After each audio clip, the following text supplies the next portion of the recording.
Hello viewers, Ronald taking you through the story for A-Level Subsidiary Mathematics. And this video we're going to go through the marking guide of Senior 5 of Submath of Mid of Term 2 for the year 2023. So this video is suitable for students in both Senior 5 and Senior 6 offering Subsidiary Mathematics as part of their combination. So like I've told you, this month we are interested in going through the marking guides of mid-of-term exams, mock exams, and UNEB exams. And so far we have uploaded a video for Math 1, mid-of-term, Math 2, mid-of-term, and today we are going to upload the video for Senior 5 of Subsidiary Math mid-of-term 2. So all these videos will be uploaded one by one. And of course, I remind you that the books we recommend are these ones. So we strictly recommend these books. There is Math 1, there is Math 2, Topical Question Bank, and Termly Past Papers. Those are 4 for Principal Mathematics. For Subsidiary Mathematics, it is only one book, which contains it contains notes and also past papers with marking guides. Then Physics, there is Physics Paper 1, Physics Paper 2, Topical Question Bank, and its solutions. So for any of the copies, use this contact to get those copies. You can either WhatsApp or call.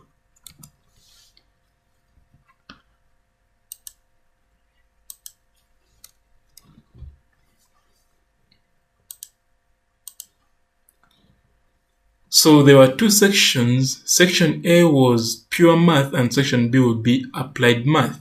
So that is not the format for a standard paper, but because the coverage is still small, that is why we used that approach. The section A contains only pure math and section B contains only applied math. Otherwise, section A for a standard paper will contain short answer questions and section B will contain extended questions. So just start with question 1. It says calculate the sum of an arithmetic progression, or what we call AP, which is this. So yeah, the good thing they have told us it is an arithmetic progression, meaning there is a first term, there is a common difference, and there is a last term. Those are the three values of interest. Therefore, we shall come and say that our first term is A. Common difference will go by subtraction. Second term minus first term to give you common difference as 2. Then we know that the last term is 61. So Tn will be equated to 61. And the formula for nth term is A plus n minus 1 multiplied by D. The good thing, we know the value of A and we know the value of D. So when we substitute, we shall remain with only n as the only unknown. So we have to simplify, take this one this side to give you 61 minus 1, which gives 60. Then divide both sides by 2 to give you, so 60 divided by 2 is 30. Then take this one this side, 30 plus 1 gives you 31. Meaning this n means number of terms, so there are 31 terms.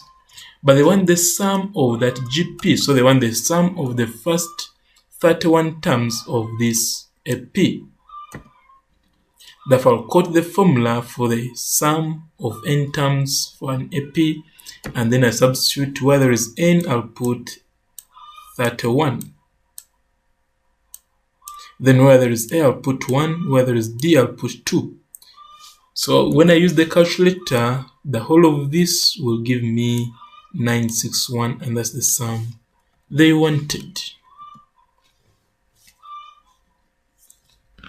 So one mark for you to identify the value of D, substituting in the nth term, value of n, substituting in the sum, and the output. So that's how the 5 marks would come about.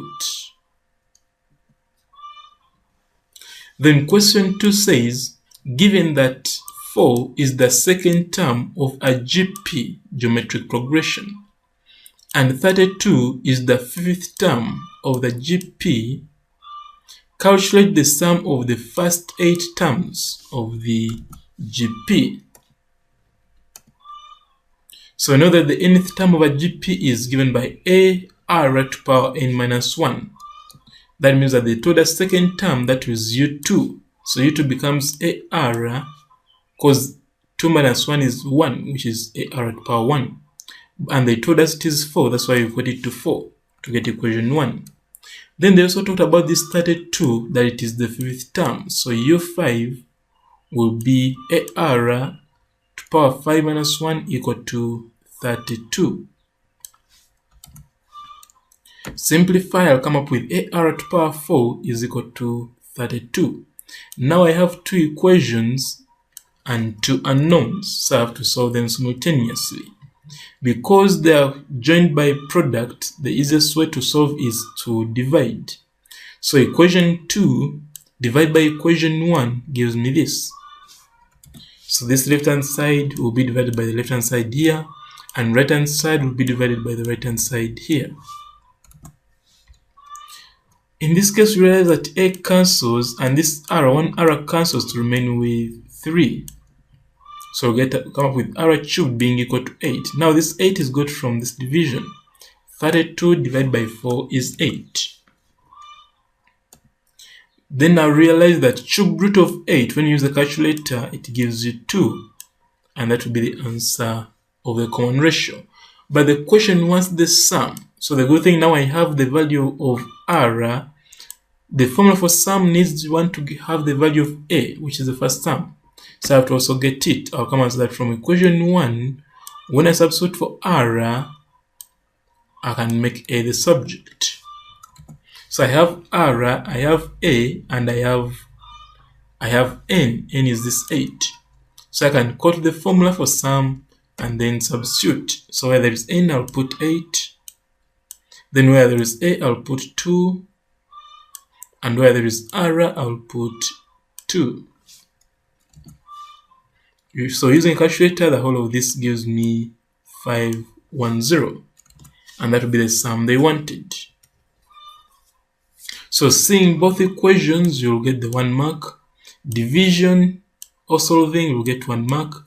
And the common ratio, 1 mark. First term, 1 mark. Substitution, 1 mark. And using calculator correctly to get the output, also 1 mark. So that is how the 6 marks would come about. Then question 3 says, use Cramer's rule to solve the following pair of simultaneous equations.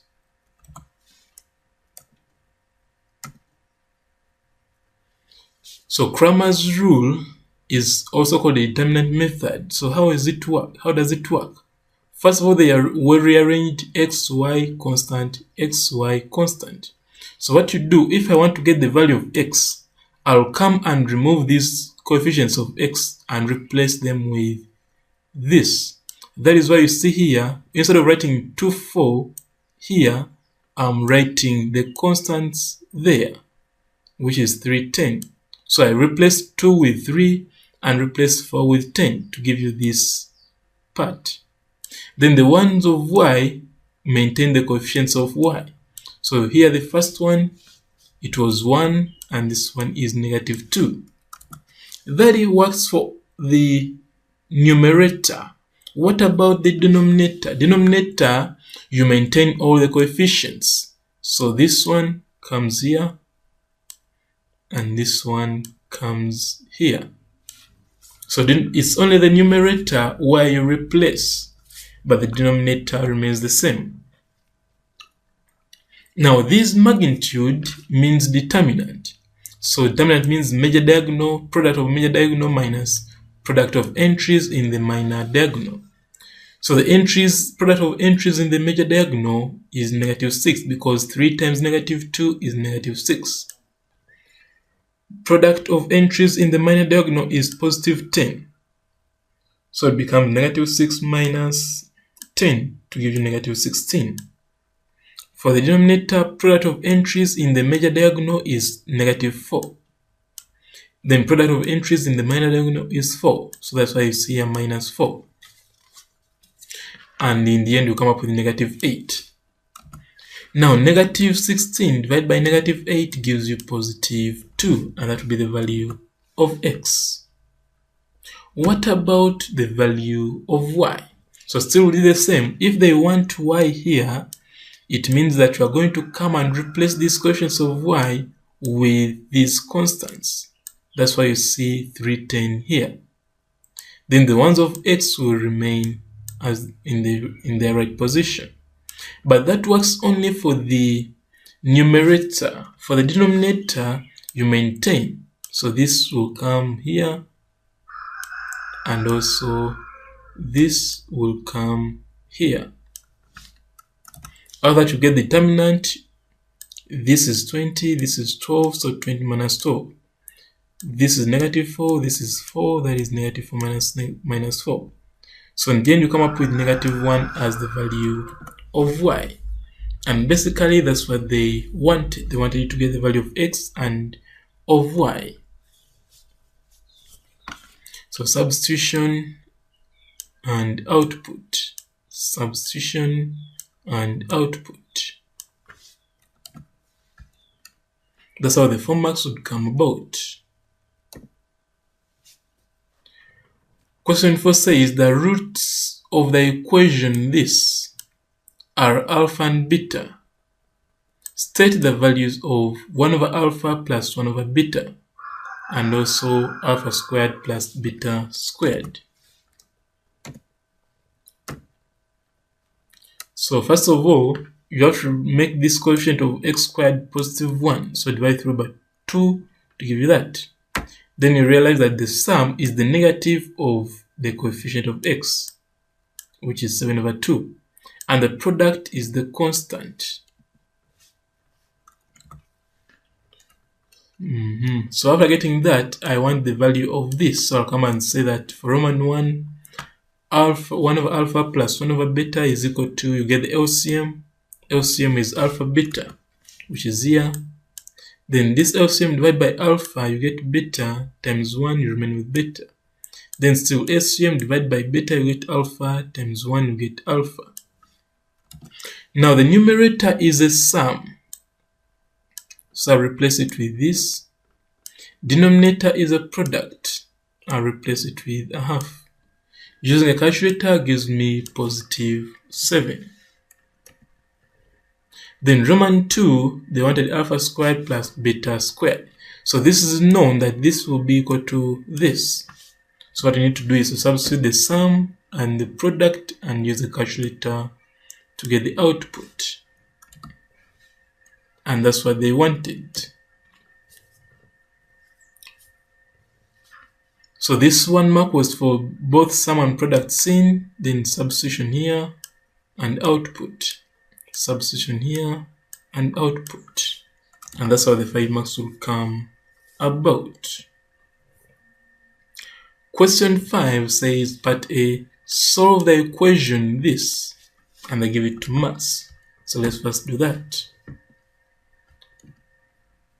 So this one cannot be factorized by 8, so you cannot prime factorize it to give you this 8 with a power. So what you do, you have to use logarithms. So logarithm, it gives you x log 8 is equal to log 15. Bring this log this side to give you log 15 over log 8, and here you have to use the calculator to 4 decimal places. So that was what they wanted in part A. Then part B, they said given that log 2 is that, log 3 is that, and log 5 is that, state 1 log 15 and Roman 2 log 2.5.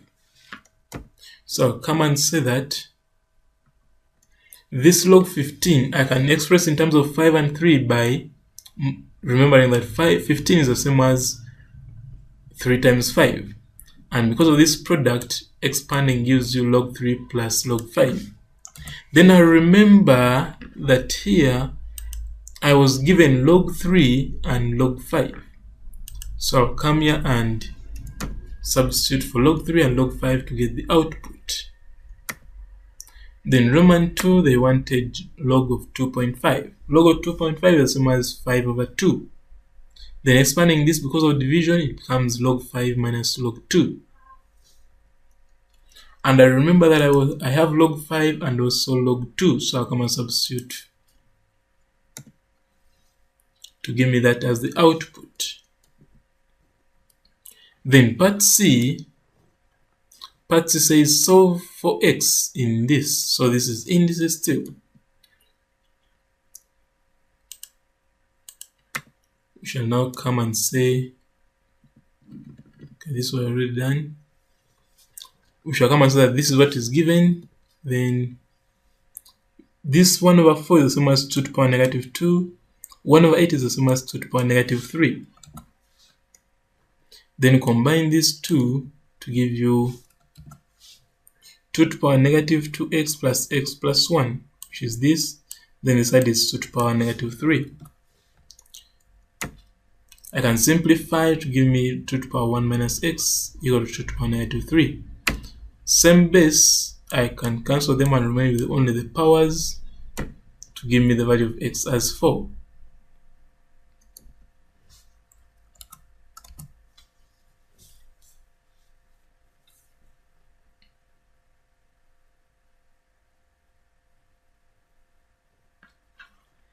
So this one mark was for saying this other mark was for saying this mark was for the substitution, and for the output.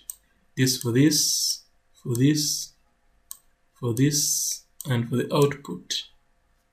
This for right hand side, saying this, and this one for saying this one for simplifying, equating powers, and output.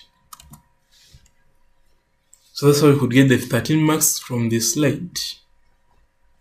Then question 6 says simplify this. So it's a side equation of sides.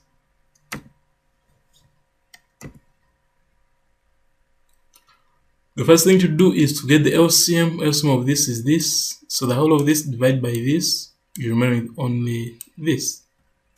Times 1 to give you that. Then also the whole of this LCM divided by this, you remain with only this. This goes away, you remain with this. Then this times 1 gives you that. So after getting the LCM, next is to simplify and expand. So for the numerator, this cancels with this, you remain with 3 plus 3, which is 6. Okay. But for the denominator, you realize that there is a difference of 2 squares. So 3 squared is 9. Root 7 squared is 7. So this becomes 6, this becomes 2, and 6 over 2 gives you 3. And that's what they wanted. So this is LCM, this one is expanding and simplifying, then this is for the output. That is part A. Part B, they said express this in the form A plus B square root of C, and hence state the values of A, B, and C.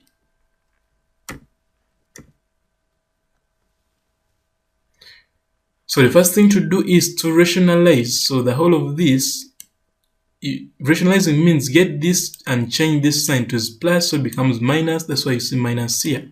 But multiply up and down, multiply by the numerator and the denominator. That is called rationalizing. Then next is to open brackets. To open brackets, the whole of this time, this is the same as squared. So that's why you see here. I think you remember there's this expansion that A plus B, everything squared, is the same as A squared, okay, plus 2AB,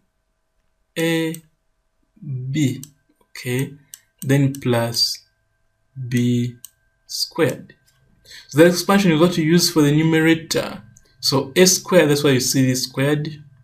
Then 2AB, that's why you see this. There is 2 times A, which is that, times B. Then B squared, you see the whole of this, it is squared. That is for the numerator. But for the denominator, there is a difference of two squares. So this squared is that, and this squared is that. The next is to simplify further. When you use a calculator, 3 root 2, when you square it, you get 18. Then the whole of this, when you apply, you get this. How does it come about? This is how it comes about. We are going to say 2 times 3 is 6. Then 6 times 2 is 12. That's why this 12 is coming from. Then square root of 2 times square root of 3 is the same as square root of 2 times 3, which is 6.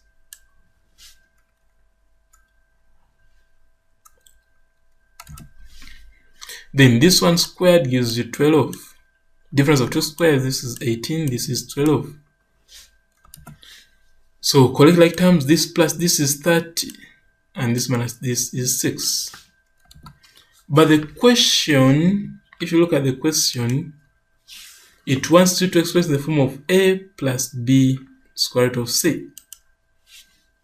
So what we shall do, we shall split the numerator. So 30 divided by 6 is this. Then the whole of this divided by 6 is that. Then I remember that 30 divided by 6 is 5. Then 12 over 6 is 2. That's why you see here 2 root 6. I've set in the form they want. Now I can go to the hence part where I'll set the value of a, the value of b, and the value of c. And that's what they wanted. So this is rationalizing, expanding numerator, expanding denominator. This is splitting the numerator, and this is the output. Then this one setting all the values of a, b, and c. That was part B. What about part C? So part C says given that t is equal to a half of root 5 plus 1, show that t squared is equal to 1 plus t. So now here it is tricky. So what you are going to do, get this left hand side and expand and simplify. Then also get the right hand side, expand and simplify to see if both will come to a same expression.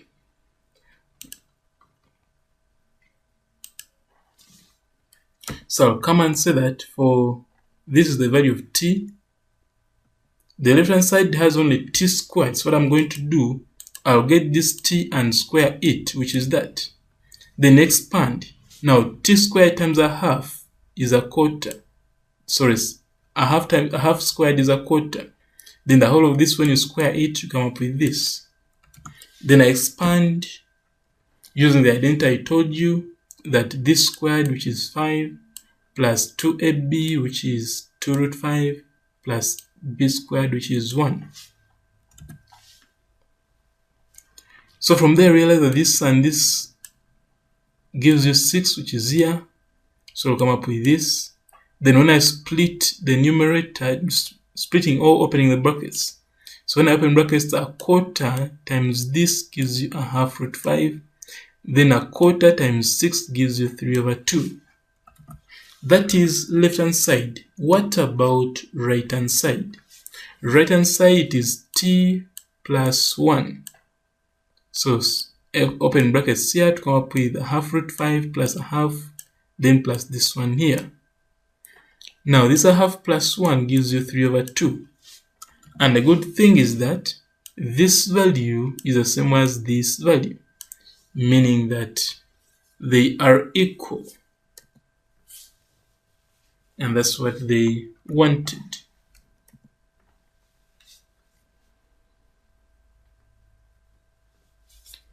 So 1 mark will be for substitution, 1 mark for expanding, 1 mark for the output, substitution, output, then conclusion.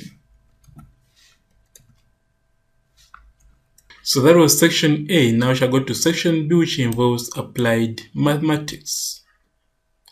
So question 7 says that table gives the cumulative frequency distribution of height of 400 children in a certain school. Part A, draw a cumulative frequency curve for the above data and use it to estimate Roman 1, the median height of the children, and Roman 2, the interquartile range of the height of the children. Then part B, calculate Roman 1, the mean height of the children, and Roman 2, the standard deviation of the heights of the children. So here, questions of group data are easily done by first tabulating. So we are going to first tabulate. For the heights, we shall put what is given.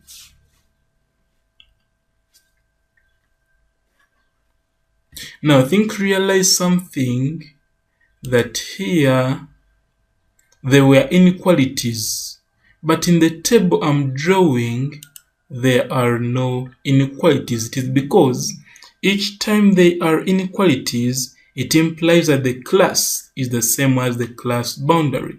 So what we do, we put both of them in one column. So this column of height represents both the class and also the class boundary.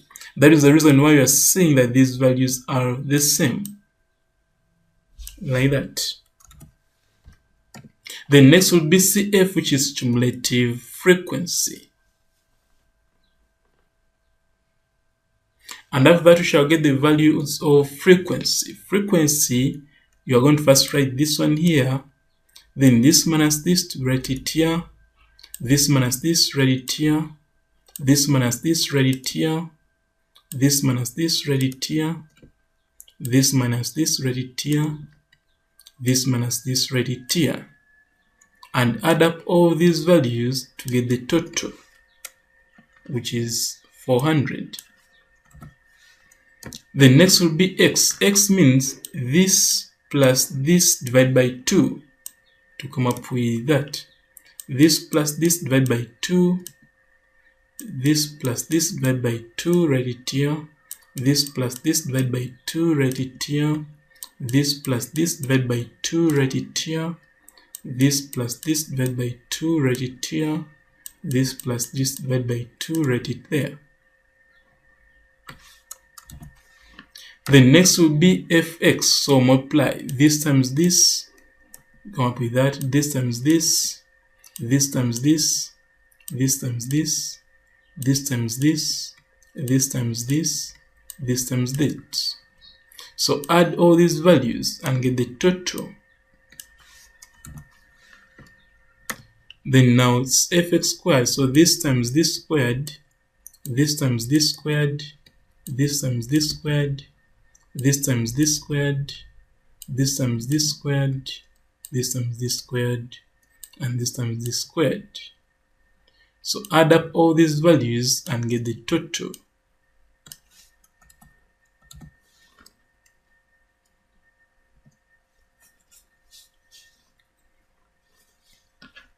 So one mark will be for generating values of f, another mark for generating values of fx, another mark for generating values of fx squared. Then now we can go to part A, where they wanted you to draw a cumulative frequency curve. So there we need a graph paper. On a graph paper, we leave 1 centimeter and draw the horizontal axis. Also leave 1 centimeter and draw a vertical axis. 1 centimeter, I mean from here to here it is 1 centimeter, from here to here is 1 centimeter. Why? Because some students are funny. They draw the axis in the middle of the graph. They can draw something like this. So all this space will be unused, and this space will be unused, which is not okay. So it is advisable to leave only 1 centimeter, which you can use to write your values and doubling the axis. So we shall use intervals of 1 centimeter and get a scale where all the values can fit, and label the axis. Then do the same 1 to 2 centimeters and get a scale.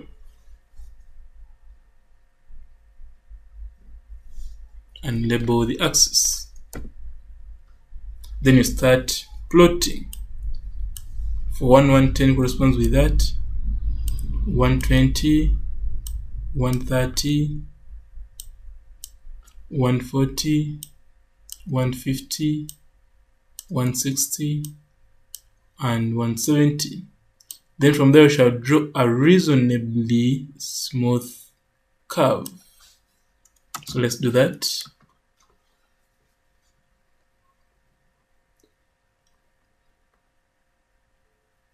Okay. I think that was part A of a geometric frequency curve, but they also asked for median and interquartile range. So for median, we shall first get the median position. So median position is a half n, which is a half n is total frequency, so I'll get 200. So what I will do, I will get my ruler, locate where 200 is, and draw a horizontal line to meet the curve. Then where it meets the curve, I'll drop a perpendicular to meet the horizontal axis. And I read off that value. So that will be the value of the median. So I'll come here and I state that median height is that. That was median. They also asked for interquartile range. So interquartile range, you have to get the lower quartile and upper quartile. Let us start with the lower quartile. So get the position and come and look for where 100 is. 100 is here, so take a horizontal line to meet the curve, drop a perpendicular to meet the horizontal axis, and read off that value. So I'll come here and say that the value of lower quartile is 121.5. I also need the upper quartile, so I'll come and say upper quartile position is 3/4 n, which is 300. So I'll come here and look for where 300 is. Then get my ruler and take a horizontal line to meet the curve, drop a perpendicular to meet the horizontal axis, and read off that value, which will be your upper quartile. So I'll come here and say that my upper quartile is that. Okay. Now before we go to the interquartile range, this will be the marker location for the slide. So plot axis, plotting, and a reasonably smooth curve. For this one, we can now subtract to get the interquartile range. And now we can see the marker location, this, subtraction, output. That was part A, but part B said calculate the mean and also the standard deviation. So when they talk about the mean, we are interested in this total of fx and the total of f. When they talk about variance or standard deviation, we add on another total, which is for fx squared. So those three totals are what we shall use. So I'll come here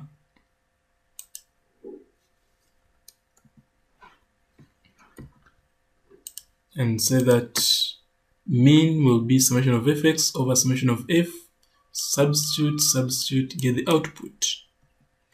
Then for standard deviation, quote the formula, substitute summation of fx squared, summation of f, summation of fx, summation of f. Then use a calculator, you will come up with this as the answer. And that will be the mark allocation for that part.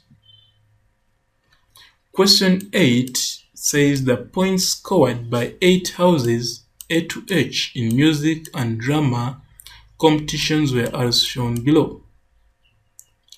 Roman 1, illustrate the two sets of scores by means of a scatter diagram. Then Roman 2, calculate the mean score for music and drama and plot the result on a scatter diagram. Part B, draw the line of best fit on the scatter diagram and use it to determine Roman 1, the points scored in music for a house which scored 95 in drama, the points scored in drama for a house which scored 89 in music. So questions of group data and also for correlation are easily done by first tabulating. So still we are going to first tabulate.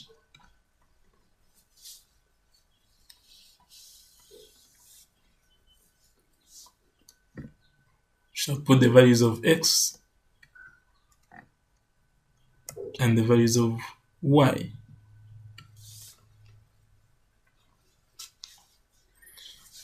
So this summation is the total of all these values, and also total of all these values will be summation of y, which is here.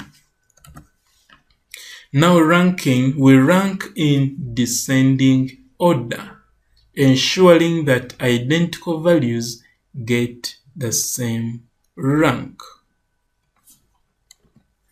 So the first two biggest values in x are 90 and 90. So they should get the same rank. So what do we do? You'll come and say, what is the would-be position? This would have been 1 and this would have been 2. But because they are the same, we get the average of 1 and 2, which is 1.5. So that's what we give for both. The next, we stopped at 2. So there are 3 now identical. So one would be 3. Another one will be 4, another one will be 5. So the average, because they are the same, we have to get the average, and each will get 4, 4.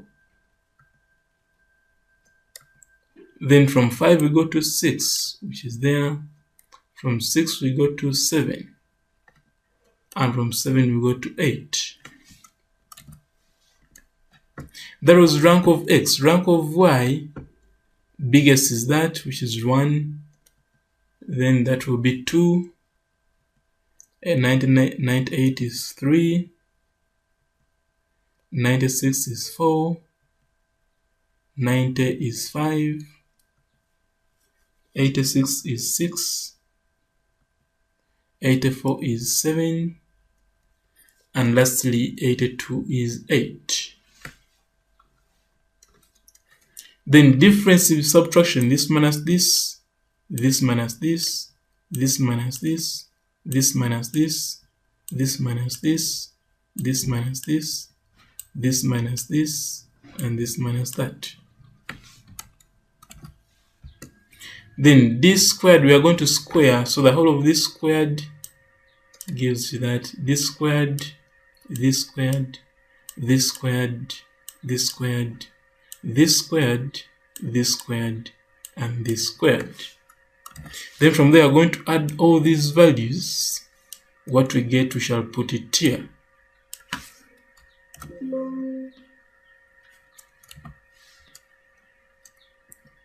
So the answers for the mean, so we shall get x bar and also y bar and state the mean score. Okay, so now we can go and start answering now that we have finished tabulating. Part A, they said illustrate the two sets of scores by means of a scatter diagram.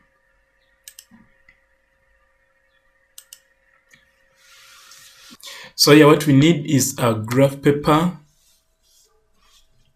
Then draw the axes, horizontal and vertical. Then get the scale, suitable scale for the horizontal, which is that, and also a suitable scale for the vertical, which is that.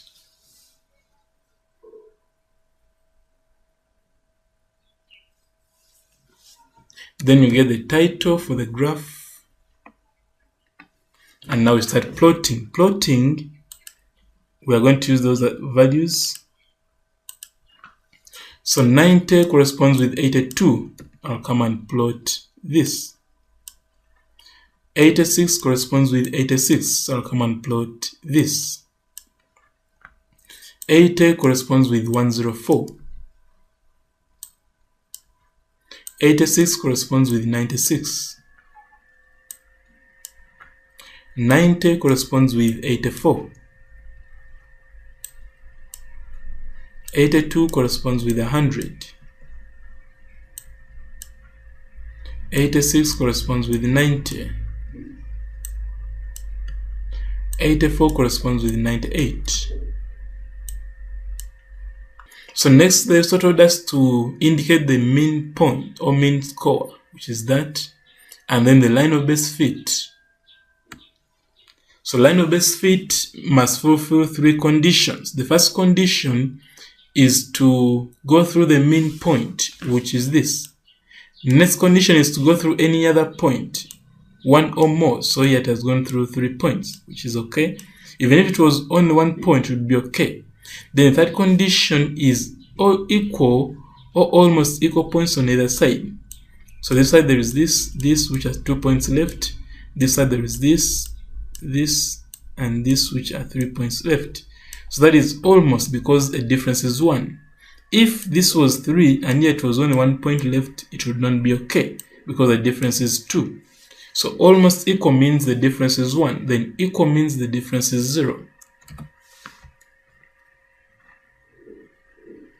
And then you can now estimate. Estimating, they told us points in music for a house which scored 95 in drama. So when drama is 95, what is music? Then when music is 89, what is for drama? So I'll come here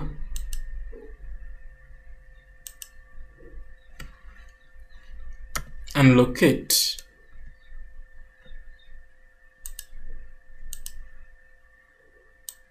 (95) to meet the line of best fit, then draw perpendicular to meet the horizontal axis and read off that value. So that will be the value for corresponding value for music. Therefore, we shall come and write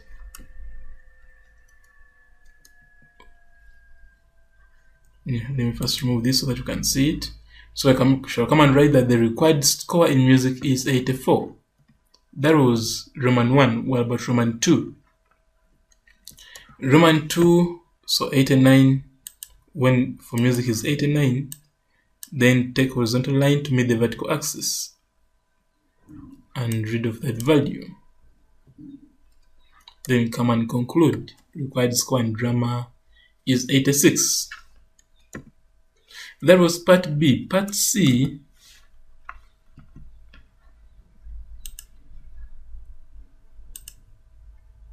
part C is here. Part C said, calculate a rank correlation coefficient for the house performances in music and drama competitions and comment on your result.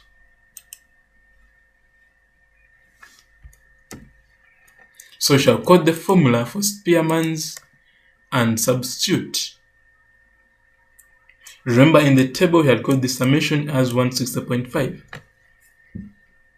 Then n are the number of pairs. So use a calculator and the answer has to be in decimals. Then you can conclude. So either conclude at 5% or at 1%. So at 5% shall come, first of all, the calculated value is negative 0.9107. So I'll come and look in my table, pair of 8 at 5%, the table value is that. So the calculated value is bigger than this table value, or the calculated value exceeds this table value. And they said when it exceeds, you use the word significant. That is why you saw us use the word significant at 5%. What about at 1%? At 1%, the table value is this, but the calculated value is 0.91, so it is still bigger. So because the calculated value is bigger than the table value, we shall still use the word significant. So that's why you see here the word significant at 1%.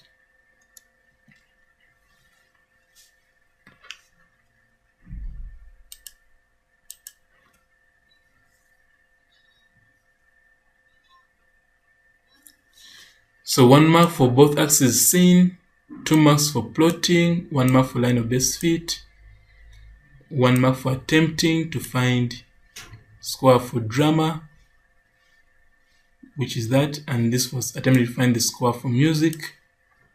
Then B1 stating it, stating this, substitution, output, comment.